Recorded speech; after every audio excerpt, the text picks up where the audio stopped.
Hello? How you doing? I'm glad you're here. It's coming.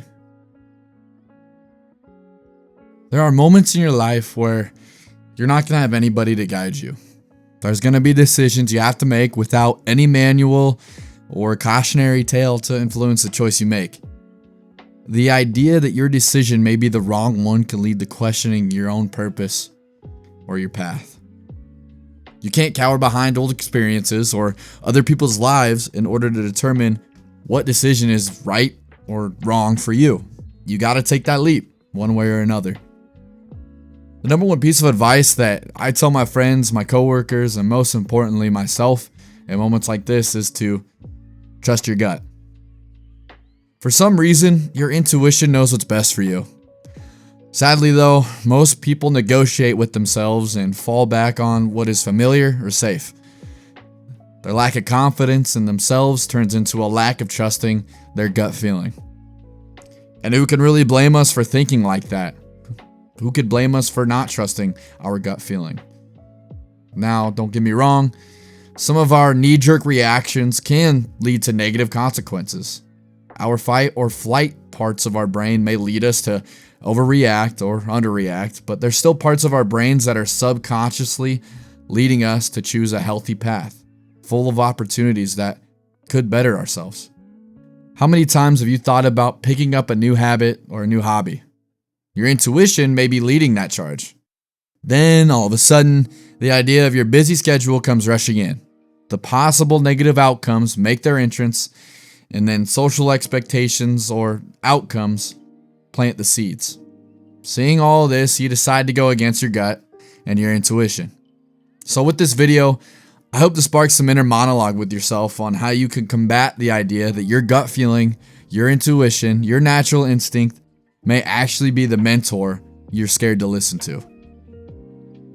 So first off, your gut feeling that arises usually brings about the feeling of this is a good decision for me or this is a bad decision for me.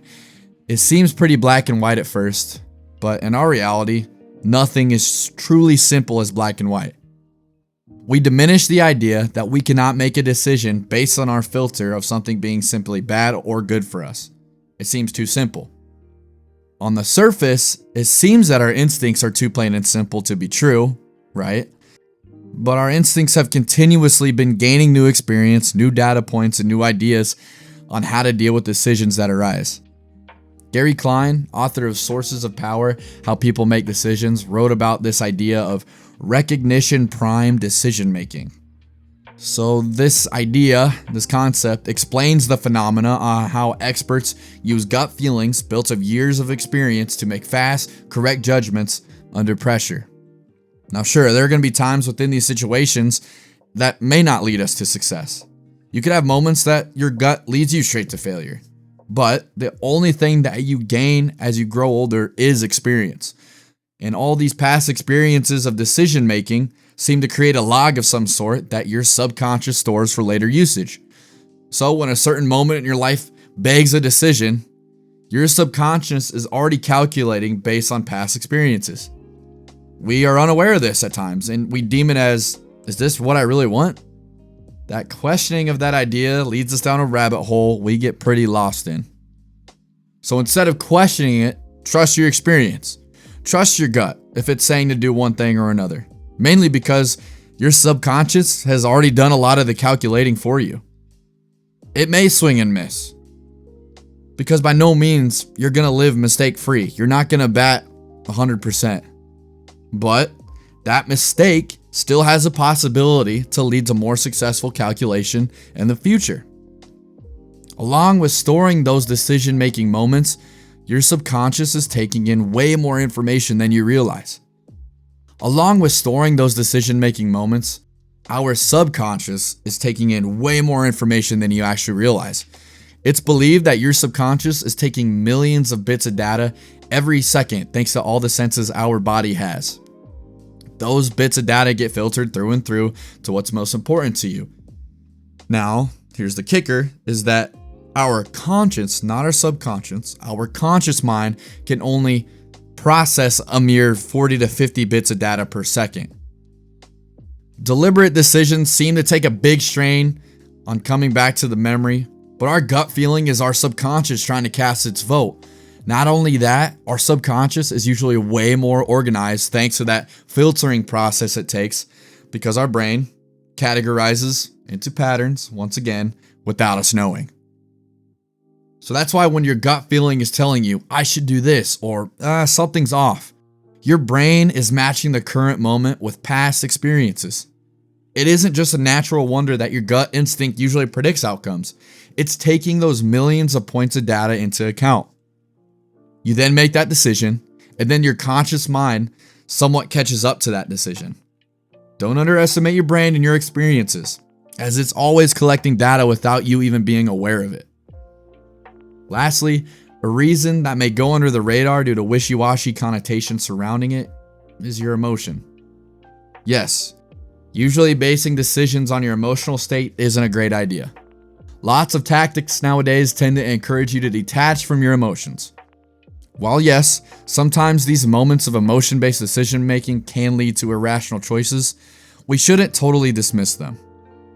Some of our emotions can act as green lights or red lights in moments of decision-making. I stated before, you may be faced with a moment where a decision must be made, but instead of a rational, planned-out thought that came into play, you may be feeling an emotion of anxiety or calmness. It's easy to believe that emotion of anxiety is a signal of fear, but try to train yourself into scrutinizing that emotion entirely. Is this emotion of anxiety stemming out of pure fear? Is it stemming out of the fear of failure? Am I fearing for my life? Or am I fearing for the challenge? Is the anxiety coming from the outcome, not the actual decision? If it's truly the outcome you're worried about, then yes, your gut feeling may bring up feelings of anxiety. That is totally normal to feel. But any decision worth making is going to have a dash or a hint of anxiety.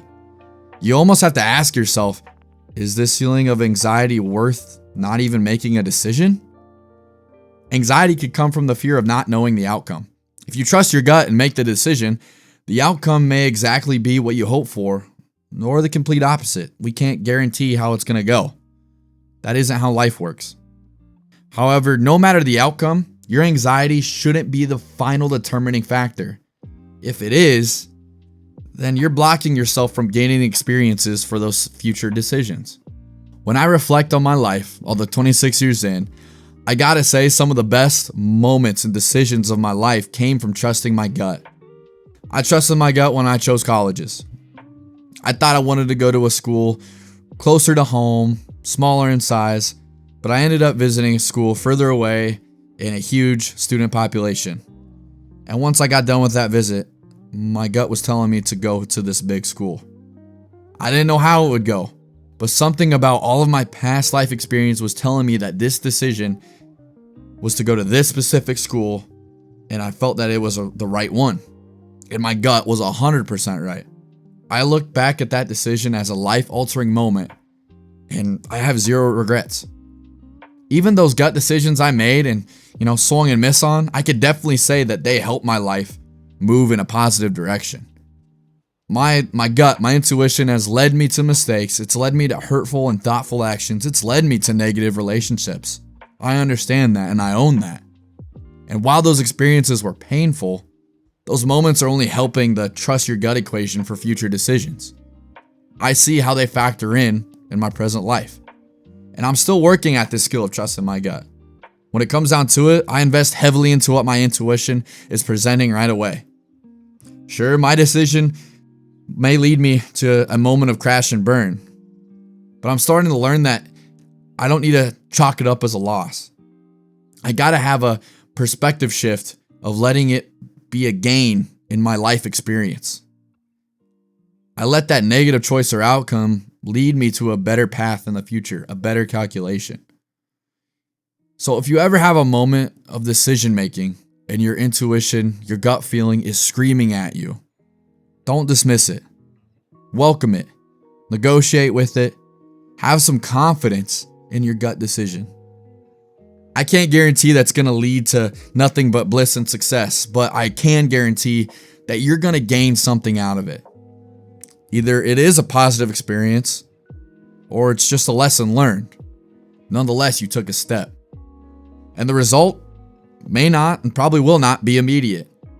But some version of you is going to be so thankful that you trusted your gut.